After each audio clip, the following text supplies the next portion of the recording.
Hello, my amazing artist, and welcome back to Art While Apart with me, Miss H. This week, we are going to look at how to construct forms.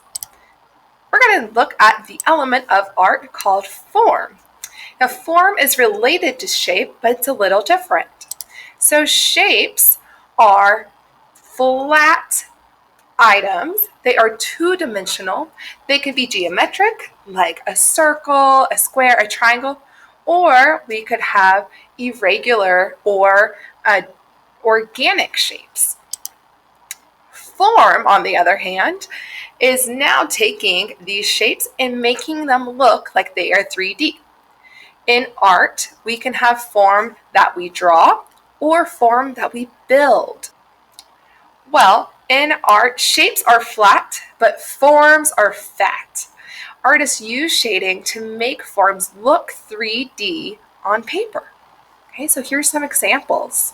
Adding the shading, we have it where it's light is going to be, where it's white, it means that the light is touching that part of the shape, but then where it's dark, that is where the shadow is being cast. So shapes are flat, but forms are fat. We can also have different types of form. There can be implied form. This is when we make drawings or paintings that are two-dimensional, but they look like they are 3D, like here in this drawing. You can also have actual form. So actual form is when you actually build something up.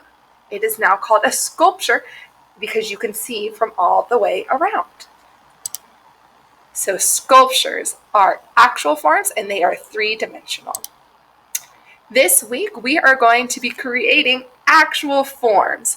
So watch this slide and it's going to help you set up for this project. All that you need are some paper, scissors, tape, and you might need a ruler, but you don't really need one. That's only if you have one. So watch this to learn how to get set up.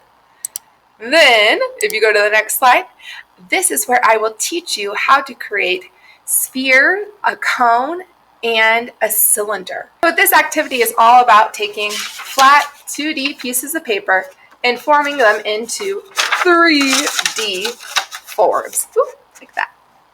And before we start, I want to say that I'm going to show you how to build these shapes in just a way that I make them.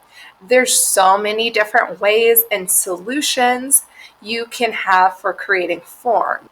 If you know another way to build one of the forms, try it that way. Please just try to figure out what works for you. But this is really all about experimenting and learning how you can build forms. Then we're going to take those forms and arrange them to create your very own sculpture. So this week, I challenge you to get your hands moving and your brain thinking, how can you make these forms and what can you create with them? I think you'll be surprised to see where your imagination will take you and what you can come up with. Alrighty, friends, let's go ahead and get started. I hope you have fun, take chances, and stay curious. Bye.